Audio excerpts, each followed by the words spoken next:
Mr. President, I rise today to speak about Congressman Mel Watt.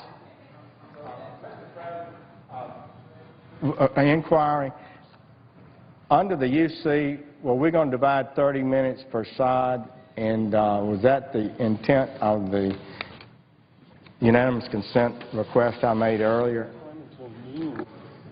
The time until noon is equally divided And in the usual form. In the usual form, all right. Senator from North Carolina. Mr. President, I ask to speak as if in morning business. Without objection. Thank you. Mr. President, I rise today to speak about Congressman Mel Watt, who is a champion for middle-class families in my home state of North Carolina.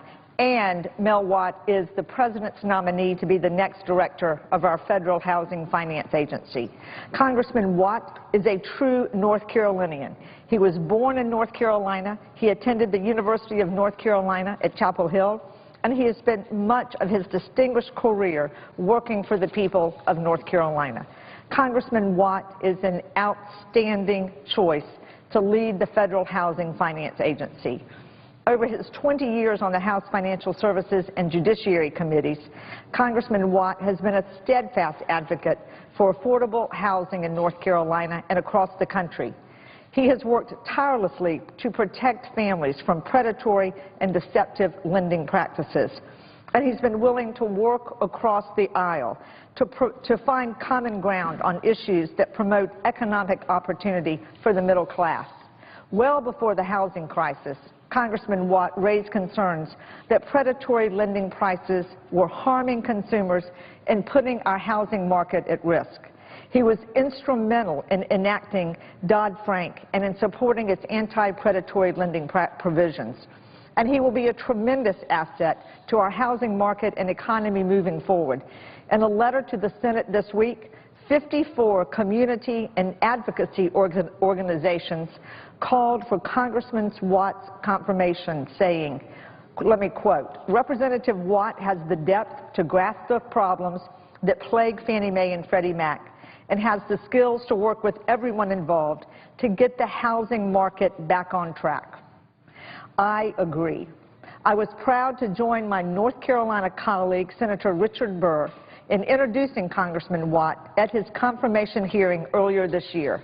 And I'm pleased that the Banking Committee approved his nomination. The bipartisan support for Congressman Watt from our delegation in North Carolina is representative of his longtime ability to work across the aisle. During his distinguished tenure in Congress, Congressman Watt worked with Republican Judiciary Committee Chairman Bob Goodlatte and Representative Lamar Smith to pass legislation that addressed patent and trademark office backlogs. And he worked with Representative Blaine Luetkemeyer on legislation that ensured adequate transparency for ATM fees while eliminating excessive regulatory burdens. Congressman Watt's long congressional career builds on more than 2 decades in the private sector as a small business owner and a legal expert. With experience in the private sector and more than 2 decades of service on the House Financial Services Committee, Congressman Watt has the background, the skills, and history of bipartisan cooperation necessary to confront the challenges facing our recovering housing market. His nomination is supported by industry leaders such as the National Association of Realtors, President Gary Thomas, and the National Association of Home Builders Chairman Rick Judson. He is supported by the Mortgage Bankers Association and the United States Conference of Mayors. And he is supported by Erskine Bowles, co-chair of the National Commission on Fiscal Responsibility and Reform, and the former Bank of America chairman and CEO, Hugh McCall. In fact, I'd like to ask unanimous consent that these letters from the Realtors, Home Builders, and Mr. McCall, which I have copies of here, be entered into the record. Without objection. Congressman Watt's strong record of working with industry leaders, consumer advocates, Democrats, and Republicans proves that he can deliver results for middle-class families across the country and in North Carolina. We need Congressman Watt at the Federal Housing Finance Agency. I know he will work successfully with Congress to strengthen the backbone of our current housing finance system, and I urge my colleagues to join me in supporting his nomination later today. Mr. President, I yield the floor. Mr. President. Senator from Pennsylvania. Mr. President, just a parliamentary inquiry. I believe I have 10 minutes allocated to me for this. The senator is correct. Thank you very much, Mr. President. I rise to address the candidacy of Congressman Mel Watt as Director of the Federal Housing Finance Agency as well. Let me preface my comments by making it very clear. I know Congressman Mel Watt. He's a good man. I served with him in the House. We served on the Banking Committee together. I know for many, many years he has been and continues to be a passionate advocate for increasing taxpayer subsidies for housing finance, and I've never once doubted his sincerity, his commitment, or his passion for working for his constituents and also for disadvantaged people generally. Having said that, while Mel Watt is certainly a good man, I think this is the wrong job for this good man, and I want to explain why.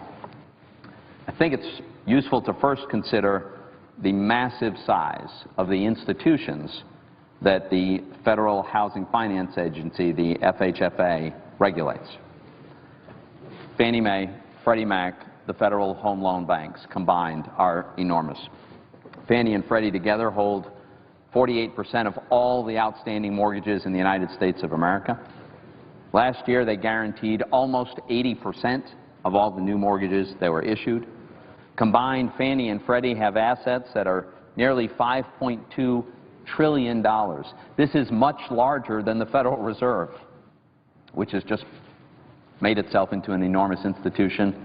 Combined, Fannie and Freddie are more than twice as big as J.P. Morgan Chase, the biggest bank in America. In addition to being very large, they're enormously complex, and they are at the center. In fact, they are the housing finance market of the United States of America. So they're enormously large, they're enormously complex, and the post we're talking about here, the directorship of the regulator, has virtually unchecked powers. The legislation that creates this post, that creates this agency, and the head of this agency empowers the director enormously. Let me quote from the statute. The director's powers include, quote, all rights, titles, powers, and privileges of the regulated entity and of any stockholder, officer, or director of the entity. In plain English, that means this person has the power of the entire board of directors, the CEO and all the management, and the regulatory agency that controls it all.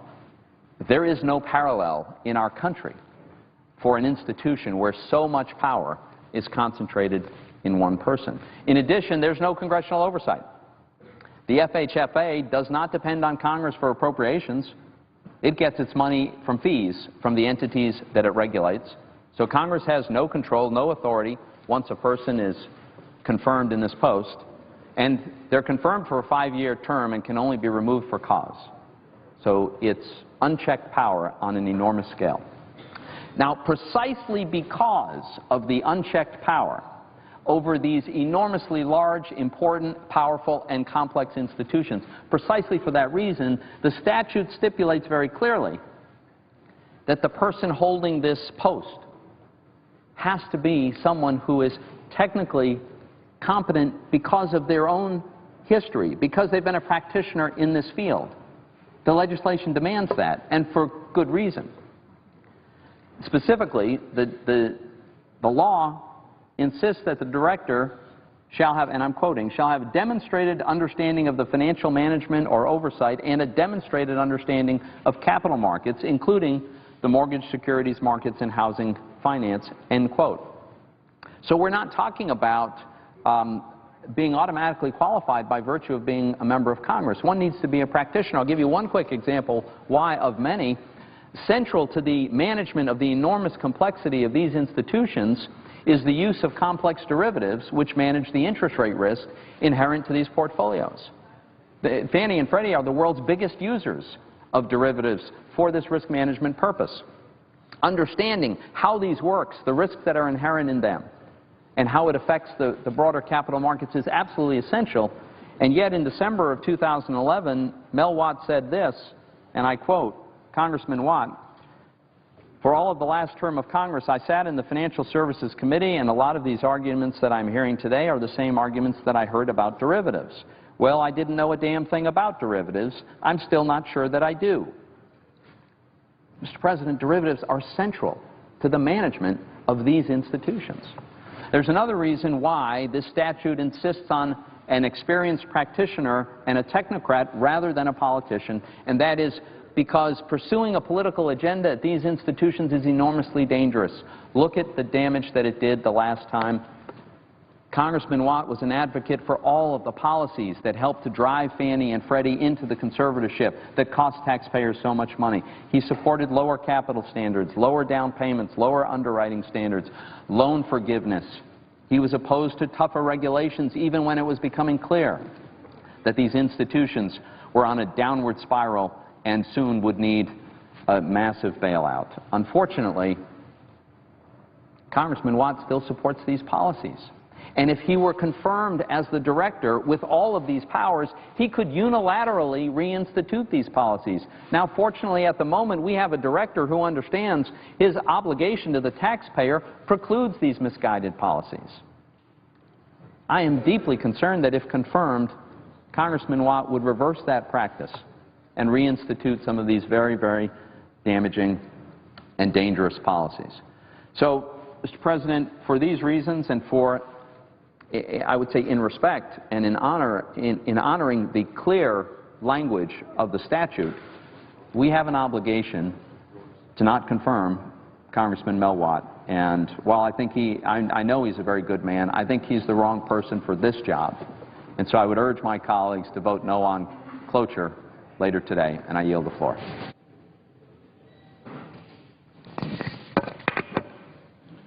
Mr. President, Senator from Iowa.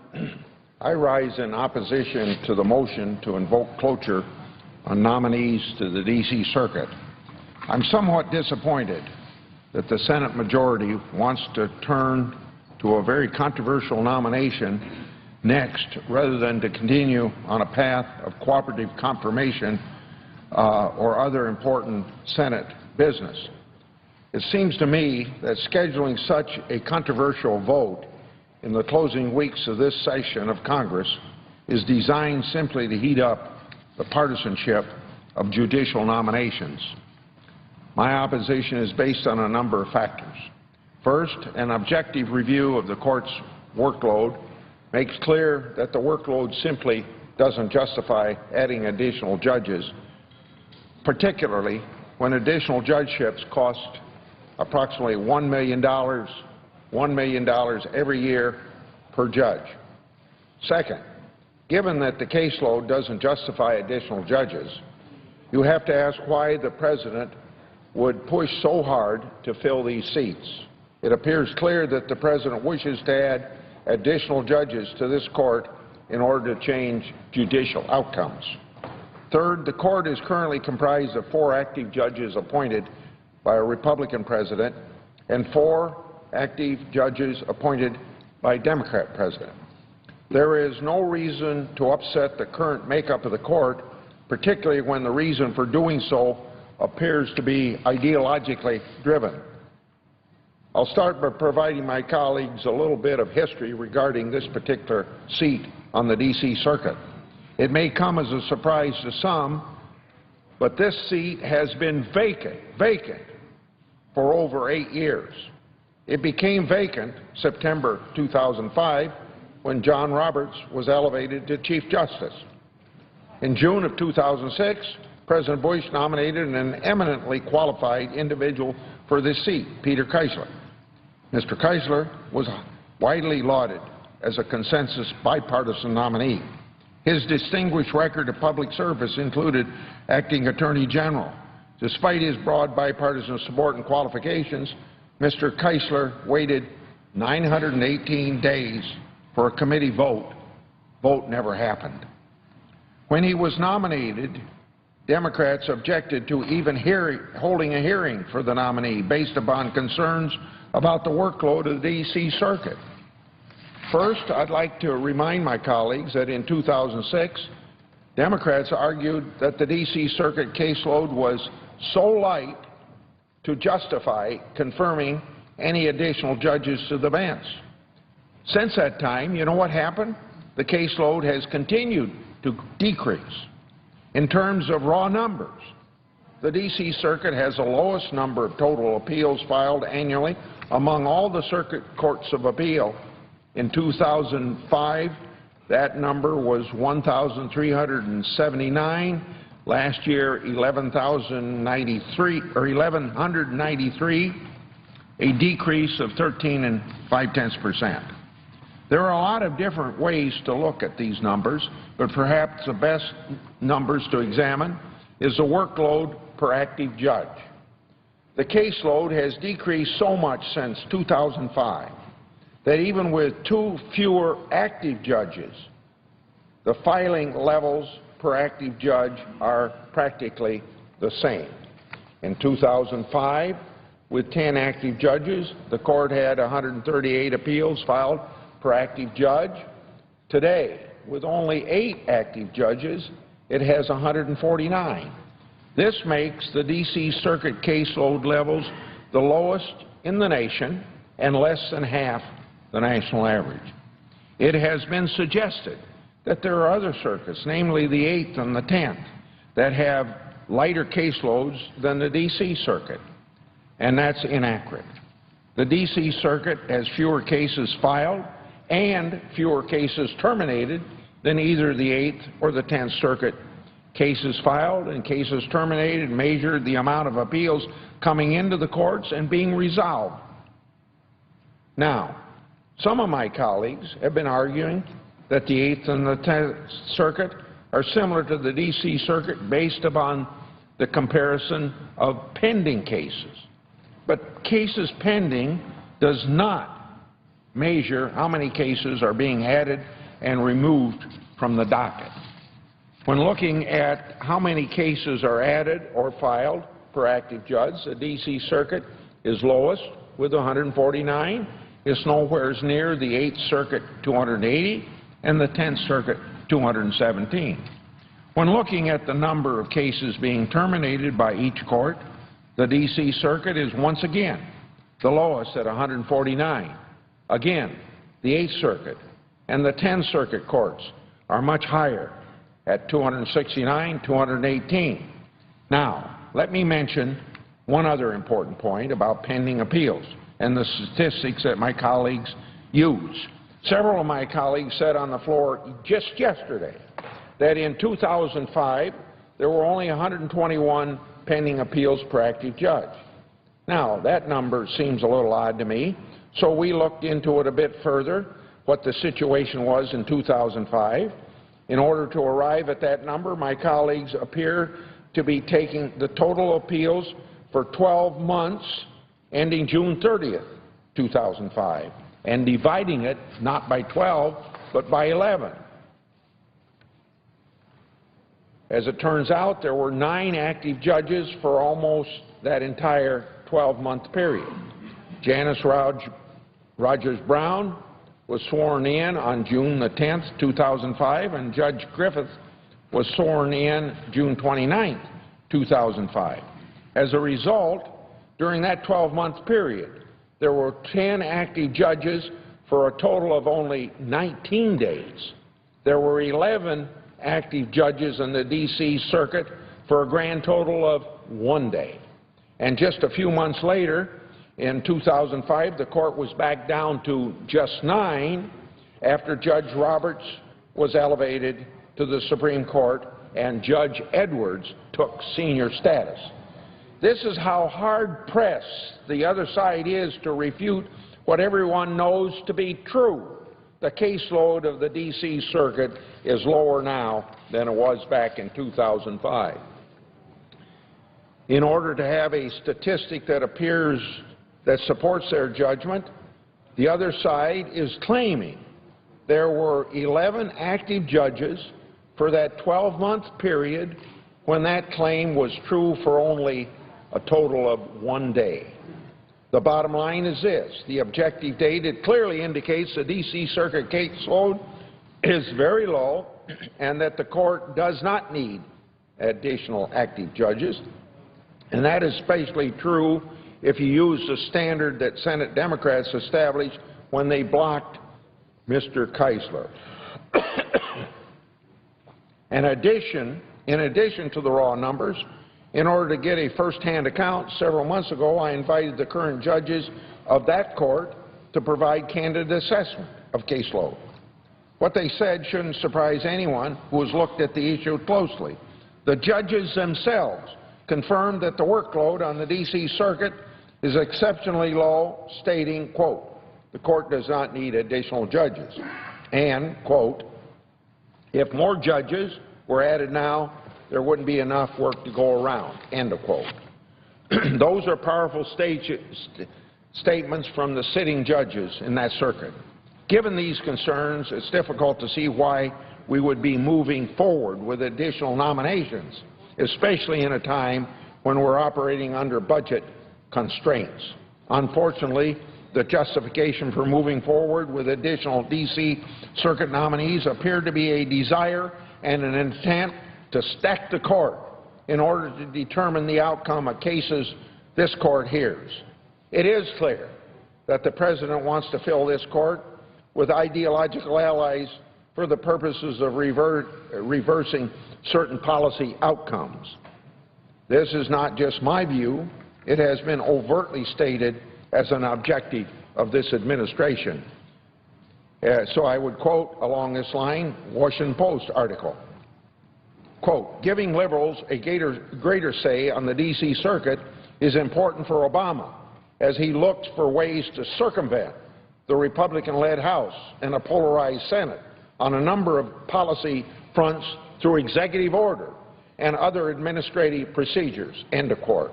We have a president who says, if Congress won't, I will. How do you stop that? The courts are the check on that. Even a member of the Democratic leadership admitted on the Senate floor that the reason they needed to fill these seats was because, as he saw it, the D.C. Circuit was wreaking havoc on this country, end of quote. This is perplexing given the current makeup of the court. Currently, there are 4 Republican-appointed judges, and with the most recent confirmation, there are now 4 Democratic-appointed judges. And now, apparently, some on the other side want to make sure that they get a favorable outcome of this court.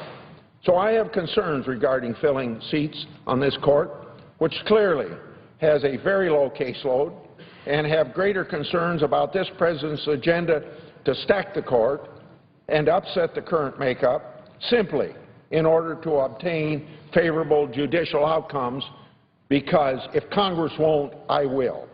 Given the overwhelming lack of a need to fill these seats based upon caseload, and especially considering the cost to the taxpayers of over $1 million per judge per year, I cannot support this nomination and urge my colleagues to reject it as well. And I yield the floor. I'd like to have a follow-up. The clerk will call the roll. Mr. Alexander.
Stay on your game all day.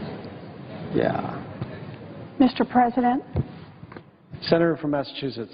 Mr. President, I ask the quorum call be officiated. Without objection. Mr. President, before I start, I want to recognize the Boston Red Sox team for an outstanding historic season and to congratulate Red Sox Nation on their third World Series championship in 10 years. Go Sox! The Red Sox mean so much to the Commonwealth of Massachusetts and to our communities throughout New England, and particularly this year. They've been a symbol of Boston's strength and resilience, from their historic one-season turnaround to their win in front of the Fenway faithful for the first time since 1918, to their scruffy beards.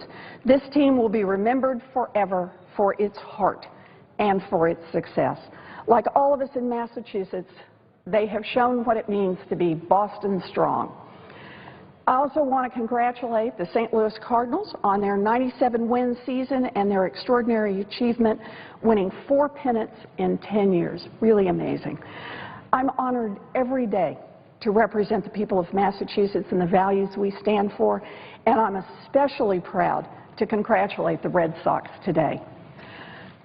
Mr. President, I also rise today to speak in support of Congressman Mel Watt's nomination to serve as the director of the Federal Housing Finance Agency. In many areas of Massachusetts and around the country, housing markets have recovered. But in too many other areas, the housing market is plagued by underwater mortgages and foreclosures. A wounded housing market continues to drag down our economy, and it leaves millions of families struggling to rebuild economic security. One of the people who could make an important difference in helping the housing market back to full health is the director of FHFA. The FHFA oversees Fannie and Freddie Mac. Between them, Fannie and Freddie back the vast majority of mortgages in the country, which means right now the FHFA has enormous influence over the American housing market. The FHFA has the tools to help homeowners who continue to struggle following the 2008 financial crisis, and it has the tools to help accelerate our economic recovery. For 4 years now, the FHFA has been led by an acting director. The time has come for some permanence and for some certainty. It's time for the FHFA to have a director, and Congressman Mel Watt is the right man for the job. He has decades of relevant experience. He's spent 22 years as a practicing lawyer working with middle and lower income families on real estate closings and other housing issues. He then spent the next 21 years in Congress as a member of the House Financial Services Committee, where he dealt firsthand with housing finance as a policymaker. But when it comes to housing, Congressman Watt has seen it all. And Congressman Watt has shown good judgment throughout it all. Several years before the housing market collapsed in 2008, Congressman Watt introduced the Prohibit Predatory Lending Act in an effort to stop mortgage lenders from taking advantage of home buyers.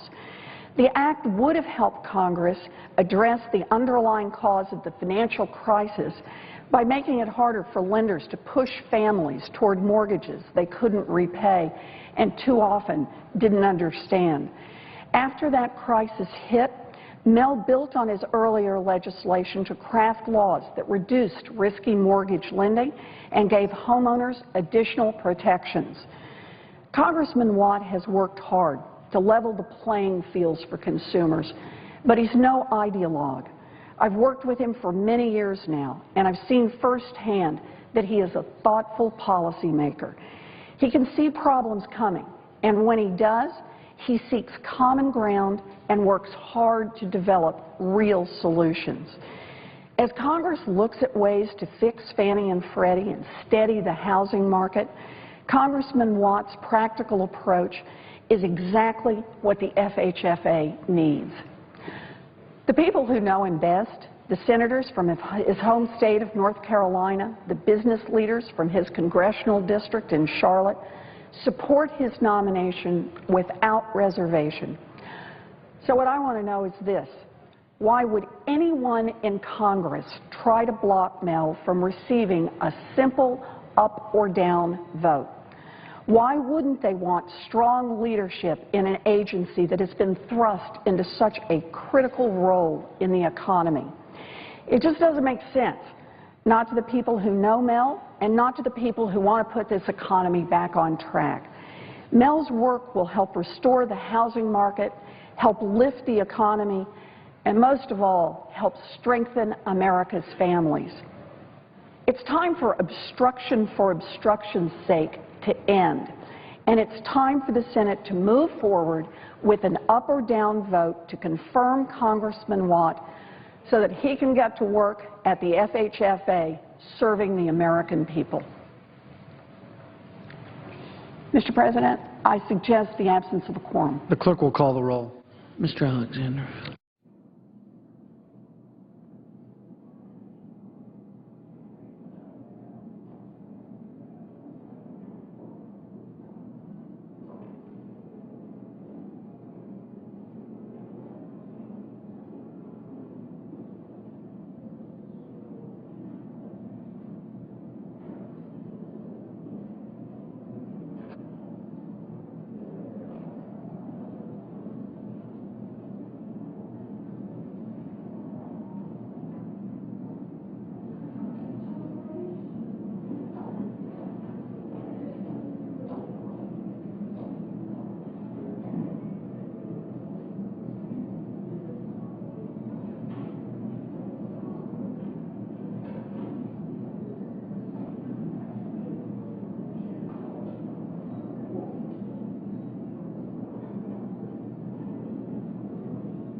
To say a few words about the appointment of Patricia Millett to the D.C. Circuit.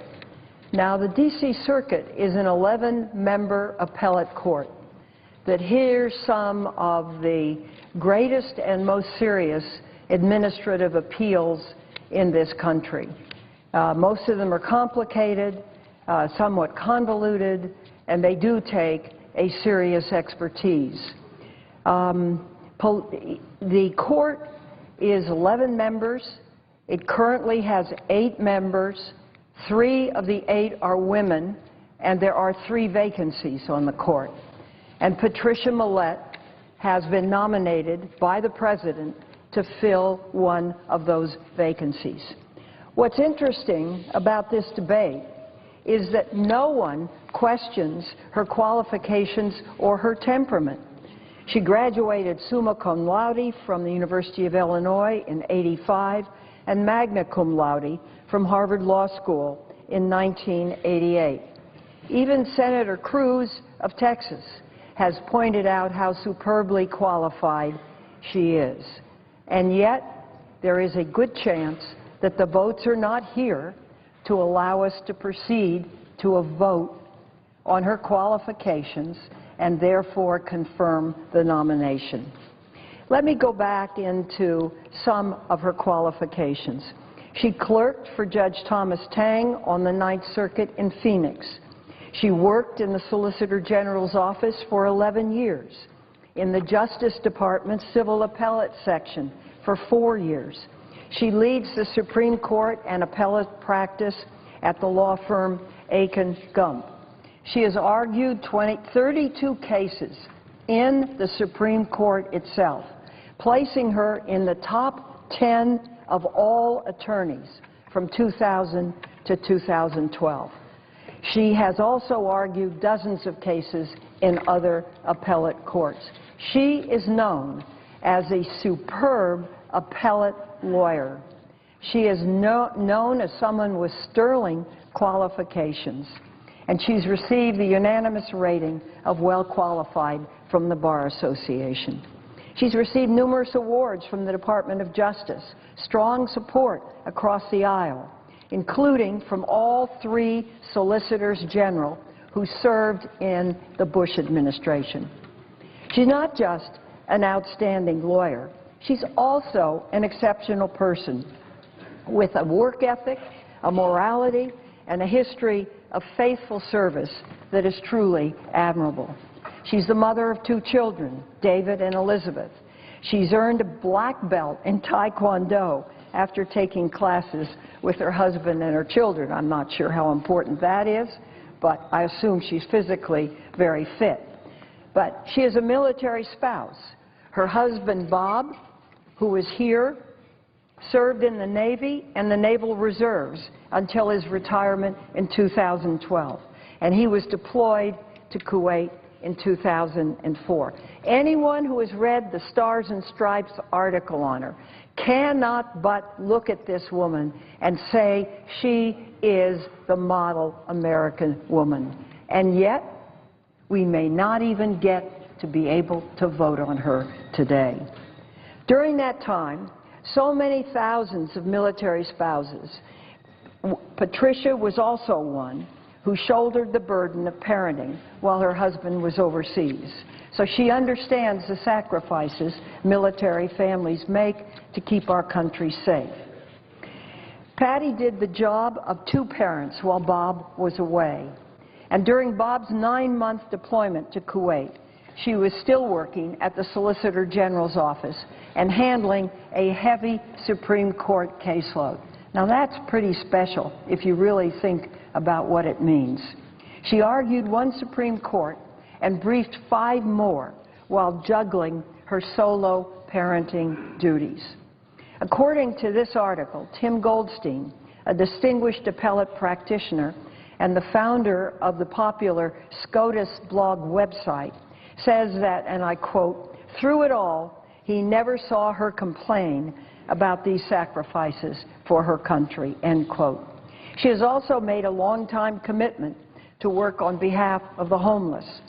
The Bars and Stripes article says that the project most near and dear to her heart is Monlock House, a group of homeless shelters that individuals like Patty have been involved with for many years.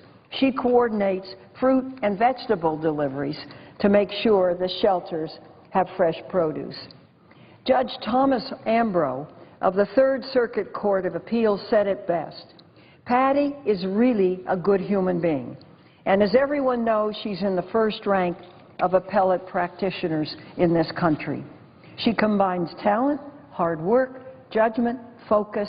She is the complete package. So the question comes, why is there opposition to this nomination? Now, some on the Republican side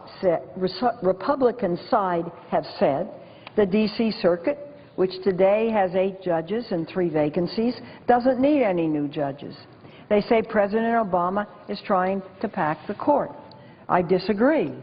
Only 7 or 8 years ago, my Republican colleagues were arguing to confirm President Bush's nominee to fill vacancies on the 9th Circuit, the 10th seat, and the 11th seat on the D.C. Circuit. They even threatened to invoke the nuclear option to fill these seats. The caseload isn't much different than it was then. In fact, it's greater in some measures today. The number of pending appeals per active judge on the D.C. Circuit is greater than the number when all 4 of President Bush's D.C. Circuit nominees were confirmed. In addition, while the raw filings per active judge are lower on the D.C. Circuit than some other circuits, there's good reason for that. The D.C. Circuit's caseload is different because of the substantial docket of complex administrative agency appeals.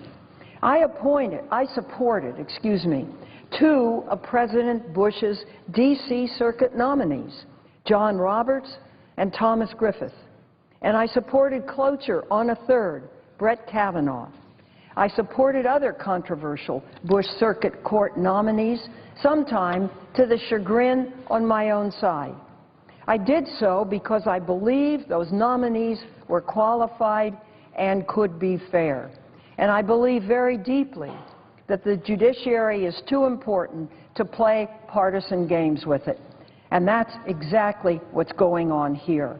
Why should I continue as a member of the Judiciary Committee with the second most seniority, when the administration changes, to step out and support any new Republicans' nominees. I've done it in the past. I've hoped to break this deadlock of partisanship. I had hoped we could vote when a nominee is qualified, regardless of party. This nominee, to me, if a filibuster to close off debate is not granted, shows me that the atmosphere is such that this can never be the case. And that I, as someone on the Judiciary Committee who has been willing to cross party lines to vote for a qualified nominee, should cease and desist in this regard. That's the message of this nominee to me. Just think of this woman and her history. Army wife, mother of two, appellate lawyer, Solicitor General's office, the fifth greatest number of Supreme Court appearances in the last 10 years. And she's going to be denied, and no one has cast any blemish on her academic ability or her moral ethic. So the only thing I'm left with is intense partisanship. Please, let there be some Republicans that want to change the nature of this place and begin that change with the recognition that we have a superior woman. In a country where the majority of people are women, the number of women on this court are in the minority, and there is a need for bright, informed legal talent. This woman is one of them. I hope she will survive cloture. Thank you, Mr. President. I yield the floor. Mr. President. Senator from Arizona. Mr. President, I'll be opposing cloture on the nominations of Melvin Watt to be the Director of the Federal Housing Finance Administration and Patricia Millett to the U.S. Circuit Court Judge for the District of Columbia Circuit. I do so because I believe that neither candidate should be affirmed by the United States Senate at this time. I have been privileged many times to be a part of groups of senators who were able to come together and negotiate agreements to end the gridlock surrounding nominees, avert the, quote, nuclear option, and allow the Senate to move forward with our work on behalf of the American people. My work in these groups, which is often referred to as gangs, has won me both praise and condemnation and has often put me at odds with some in my party. In 2005, when Republicans were in the majority and we were about to exercise a, quote, nuclear option on President Bush's judicial nominees that were being filibustered by the other side that was in the minority, part of the agreement addressed future nominees, this agreement, which has held all these years.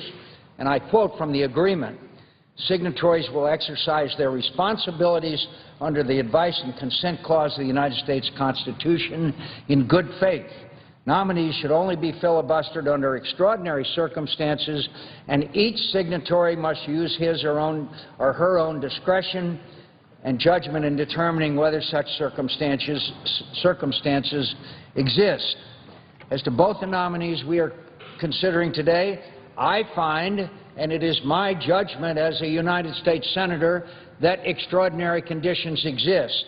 The agreements that I have entered into, including on the motion to proceed, including last July on the NLRB nominations, have all included preserving the right of individual senators to exercise their rights.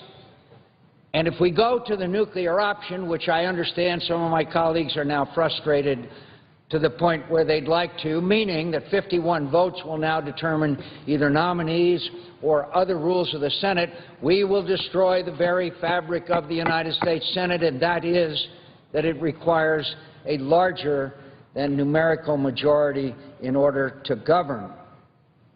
I understand the frustration of my colleagues on the other side of the aisle. I think it's interesting that well over half of my colleagues in the Senate have been here less than 7 years. The majority of my friends on the other side have not been in the minority. Majority of my friends, my colleagues on this side have not been in the majority. I've been in both.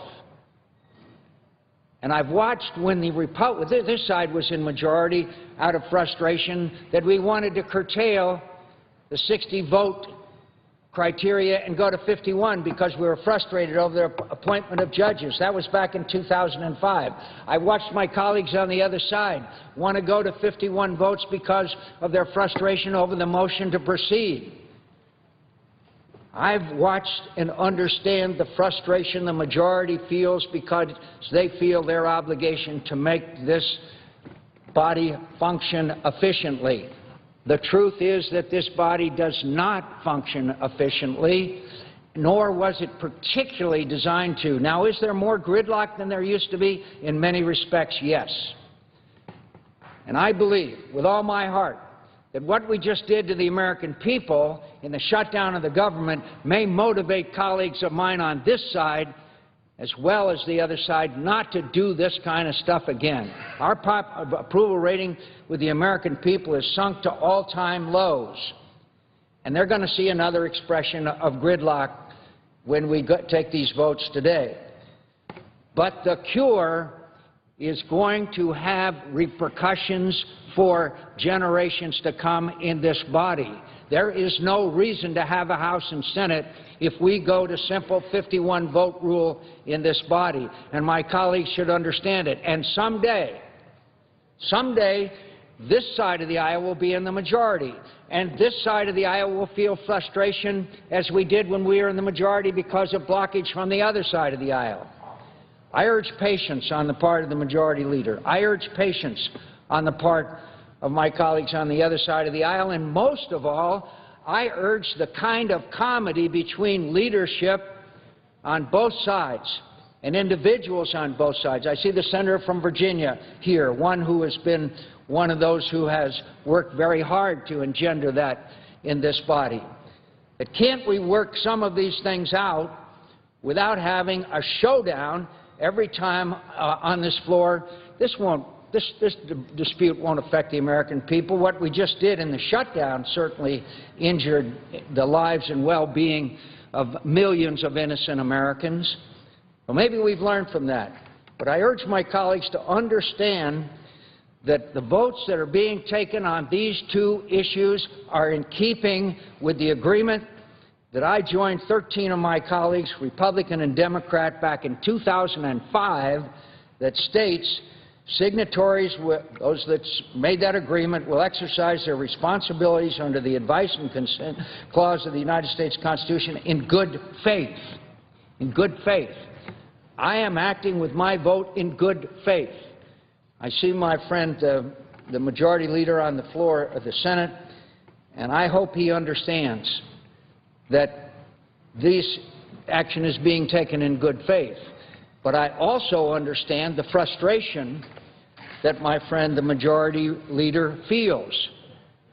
So I urge my colleagues that we get through this, we sit down and do some more conversations and negotiations so that we can avoid this kind of cliff experience, which has earned us the profound and strong and well-justified disapproval of the American people. Mr. President, I yield the floor.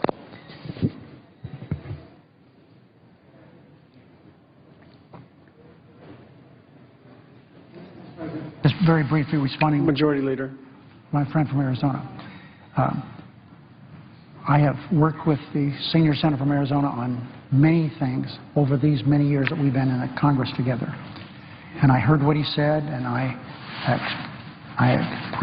appreciate his suggesting that we have a conversation about what's going to happen in the next couple of days, and I'm always willing to do that. President? Senator from Virginia. Mr. President, I also want to speak to the judicial nomination, but I also want to respond as well to the senator from Arizona. And first of all, say that there are a few people in this body that I have more respect for, and there's a few people in this body who have time and again shown the political courage that he has to put country ahead of party. And I share a lot of his views. I I think it is unusual. I sometimes feel I work in the only place in America where being a gang member is sometimes regarded as a good thing. And I have not served here in these times when I'm in the minority. And intellectually, I understand his point. But I guess what I can't answer, and what I can't answer to folks all across Virginia when they say, why can't you guys get anything done, is that on any historical basis, looking at the number of times these procedures have been used in the past, and clearly they've been used by both parties, but it seems at some point rights of minority need to be protected, but there has to be some level of common agreement or not exercising these tools to the extent they have been, to the point that this institution becomes so dysfunctional that we allowed ourselves to do something that in my tenure was both in public life and private life was never as stupid as what we did during the first 3 weeks of October. So I appreciate the Senator's comments. I want to speak to the I think, extraordinary qualifications of Patricia Millett, someone from Virginia, but I believe in his good faith and believe that I hope we can avoid the kind of further breakdown that would further disappoint the American people, and thank him for his comments. But, Mr. President, I do want to take a couple moments and talk about something that other senators have come out, that the nomination the President has made of a fellow Virginian, Patricia Millett, to be part of the U.S. Court of Appeals for the D.C. Circuit. Now, I've had the opportunity as governor to appoint people to the bench and took that responsibility with very seriously in terms of reviewing the qualifications of the candidates. I had the opportunity as a senator to recommend individuals to the court for the President's consideration. And I can't think of a candidate that brings more qualifications, more evidence of bipartisan support, more deserving of appointment than Patricia Millett. Now, we all know that the D.C. Circuit plays an incredibly important role in our judicial system. We also know that the court currently has 3 of its 11 seats vacant, and recognize that in the past this court has been the focus of some debate and discussion, but the idea that somehow we're going to change the rules midstream just seems inappropriate. If there is a legislative reason why we should change the D.C. Circuit Court from 11 to some fewer number of judges, that ought to be fully debated. But we should not hold up the qualifications of an individual that I believe are impeccable. Ms. Millett, who currently chairs the Supreme Court practice at Aiken-Gump, went to the University of Illinois, she went to Harvard Law, she clerked on the U.S. Court of Appeals in the Ninth Circuit, worked on the appellate staff of the Civil Division of the U.S. Department of Justice. She spent over a decade in the U.S. Solicitor General's office, serving both Democratic and Republican administrations. During her time there, she was awarded the Attorney General's Distinguished Service Award, and has been mentioned by my other colleagues, during her tenure she's argued 32 times before the Supreme Court, which until recently was the highest number of cases argued by any woman in our history. What is also remarkable, and as the Senator from Arizona mentioned, we need to move past some of these partisan divisions. This is an individual that is supported by both Democrats and Republicans. I'd like to enter into the record 2 letters here that indicate that support. Ms. Millett served 7 former Solicitor Generals from all ends of the political spectrum. And the letter here, which supports her nomination, includes Democrats such as Walter Dillinger, Republicans including Ted Olson and Ken Starr. She's also been recognized by the National Law Journal as one of the 100 most influential lawyers in America, and has received the endorsement of the American Bar Association. And was mentioned by the Senator from California already, she has a remarkable personal story as well. She's active in our community in Virginia, She's a resident, actually attends church in my home city of Alexandria. But as was mentioned by that, perhaps picture's worth 1,000 words, of her and her husband was deployed a number of times as a naval reservist in Operation Iraqi Freedom. Earlier this month, the military spouse JD Network recognized Ms. Millett for her professional service and for her service as a spouse of an active duty participant. So this incredible lawyer, this incredible community servant, this individual who's got the support of both Republican and Democrats should not be denied her appointment to the D.C. Circuit.